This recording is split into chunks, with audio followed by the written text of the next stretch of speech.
My name is Andrew. This is Rogue Wrenching.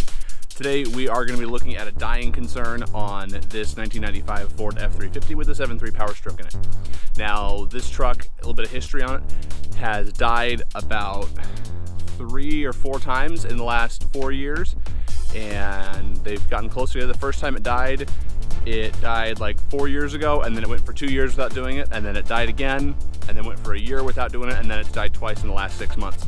So we've gotten our issue to be more repeatable, and it finally died last night, and that's when we finally got it to die and was able to get some information off of it when it died, because every other time I've been out on the road I haven't had any tools with me, except one other time where we figured out that it's nothing engine computer related.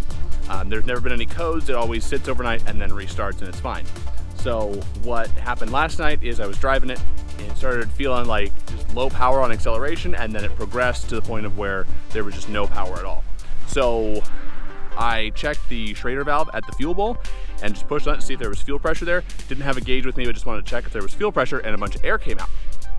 These trucks can get air from a couple different places, including if the injector seals go bad, they can aerate the fuel, but that's usually a consistent problem. That's not like it'll go for a year without having a problem type of an issue. So got it towed back to the shop and had a look at it. And so what we decided we're gonna do is I decided to put in a set of clear fuel lines just upstream of the fuel selector valve. My theory was that the fuel selector valve was not selecting the tank all the way, and I was sucking air off my front tank, which is basically empty because it's got a pinhole leak from rust. So it's getting a new fuel tank, but for right now the tank's empty. And my theory was that fuel tank selector valve was allowing some fuel from the front tank when it was selected to the back tank, and that because the front tank was empty, it was sucking air, and that was my problem. That was my theory. So I wanted to go ahead and put in 2 clear fuel lines so I could see any air bubbles that were coming from the fuel tank selector valve.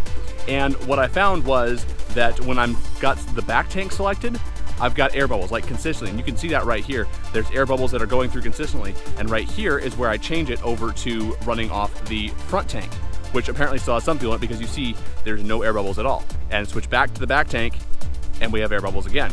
So that pretty conclusively tells me there's a problem in the rear tank.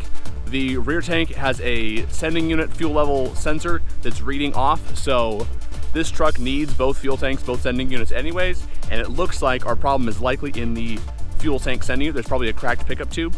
And the other thing that you can do to check this is put some air pressure in the fuel tank and see if there's any external fuel leaks. Because the system uses a mechanical lift pump on the engine, it's suction from the tank. So if there's a pinhole or any issue in a line, it's not going to leak fuel externally, it's going to suck air in and give you the issue that I'm having here today.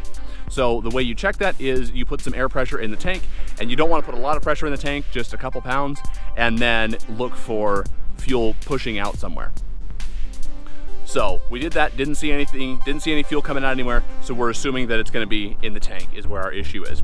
So at this point, we need to put take the sending unit apart, find the issue. I'm not sure if these parts are available. If they are, I will put a link down in the description. If they're not, then I will just show you what I do when I get to that video. Basically where we're at is there is a problem in the rear fuel tank that is allowing air to be sucked up to the engine, and then over time it's creating an air pocket too big in the fuel filter housing that then gets pushed down into the injectors, and when the injectors get air, they don't work anymore because this engine runs on diesel and not on air. So that's kind of where we're at. That's